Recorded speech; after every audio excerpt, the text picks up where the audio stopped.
Hello, child. Oh, no need to fear. I have no urge to harm you. I'm sure it's hard to believe my sincerity when my minions have killed all of your fellow villagers, but know it to be true, child. For you and I are kindred spirits. Confused? Understandable. But child, realize that I know your story, for it was once mine. A story of ostracization and isolation, of a child who for no reason of their own was set as the town's scapegoat. Perhaps your parents died, leaving you as an orphaned mouth to feed. Perhaps your ignorant village thought you were cursed because they thought your birth portended an upcoming doom. The reason matters not. The result of that reason did. The ignorant villagers soon using you as an outlet for their baser instincts. They treated you as nothing, throwing you scraps, and forcing upon you back-breaking labor for the gift of letting you live. That is until my horde came and punished them appropriately. Tell me, child, do you know anything of the land you live? No, of course not. You were kept in ignorance. Then consider what I will tell you my first lesson. This land your tiny village is a part of is called Death.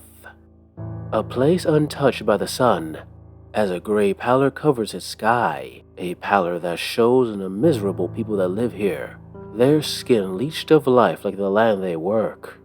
Was it always this way? I could not tell you, but whatever good these people had has long ago been replaced by suspicion, avarice, and disgust. There are people not worthy of life. Perhaps the land knew this, for soon these people were assaulted by the dead.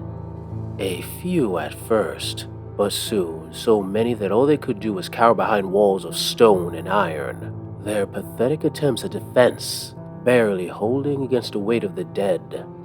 But where the ignorant only saw monsters, the enlightened saw opportunity. For death can bring great power to those who master it, those who are known as Necromancers. The path of the Necromancer is not an easy one, and so many have fallen traveling it, but the end result of the journey is a being that is nigh immortal, and wields dark powers that can kill with a touch, and raise the dead with ease. However, you should know that the path to mastering necromancy is not the same for everyone. Over time, many legacies, as they are called, have grown to guide these enlightened souls. Most who think of necromancers think of a being who controls hordes of mindless undead, such as simple zombies and skeletons, waves of death that overcome a victim with pure numbers. And the legacy that best exemplifies this is the Dread Horde Master. This being eschews the more powerful forms of undead, for a greater number of lesser, hoping numbers will suffice where power does not. However, choosing this path is not simple. Technically, this is one of the most mentally taxing forms of necromancy. For these lesser undead barely have minds of their own, the necromancer must be capable of splitting their focus across dozens of bodies, and have a will strong enough to not allow this splitting to drive them utterly insane. While the Dread Horde Master goes for quantity, the Monster Master goes for quality. To the Monster Master, their creatures aren't simply tools, but works of art. Each one is a perfected creation, personally chosen and modified to be the epitome of death, which is why you won't see simple fodder undead like simple skeletons and zombies. No, you'll most likely see dread knights, undead giants, and if you're really unlucky, perhaps a mummy or two. Unlike other necromancers, the Stitcher treats his undead creations almost like people, treating them as valued pets or even companions. So valued are they that they're even willing to fling them out of harm's way if necessary. I will admit, there must be some benefit to this belief, as their undead seems to be tougher than normal under their presence. The War Reaper is not one to stand behind their creations commanding in safety. They crave to be in the middle of the action, fighting alongside the creations to destroy their enemies. A foolish thought in my opinion, but I will admit they look quite fancy in their bone armor, as they weaken enemies with their very touch, and rip energy from their opponent's very souls. The Spirit Caller is a necromancer who focuses exclusively on undead of the spiritual persuasion, so much so that they have a connection to the realm of death itself, allowing them to summon spirits at will, and strengthen those spirits with increased speed and power.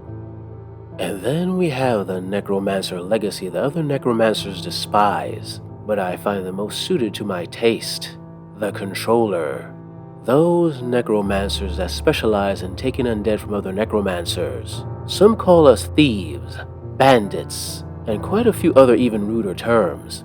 But I say, why go through all that work of crafting those undead when you can have someone else do it for you? Plus, if you're good at what you do, they will eventually stop complaining, since, you would have killed them with their own creations. Whatever your legacy, you will inevitably go out questing for more knowledge to expand your powers, a journey that is not without its challenges. Not only will you have to face so-called heroes, like paladins, priests, rogues, etc., but also other necromancers, who would rather have this unclaimed knowledge for themselves. All of this combat resulting in quite a bit of attrition for your forces. Thankfully, there are always nearby villages to replenish your supplies. Well, my child, it's time for you to come with me. Your life as an outcast servant is over. Time to embrace your new life as a master of death. Hey guys, I hope you enjoyed this video on Deth Wizards by Snarling Badger Studios, a miniatures agnostic game where you basically become a necromancer, with his undead legion unleashing havoc for their own personal power. If you like this game, link down below to where you can get it from their website, and just go and check it out. If you really like this video, please consider sending a little money my way to my Patreon or my Ko-fi account so that I keep doing these stories I love. And also, do like, subscribe, and that thing. I think I reversed this since last time. It's been a while, guys. I'm sorry. But I'm glad I'm back, and hopefully you guys are appreciative because more videos are coming.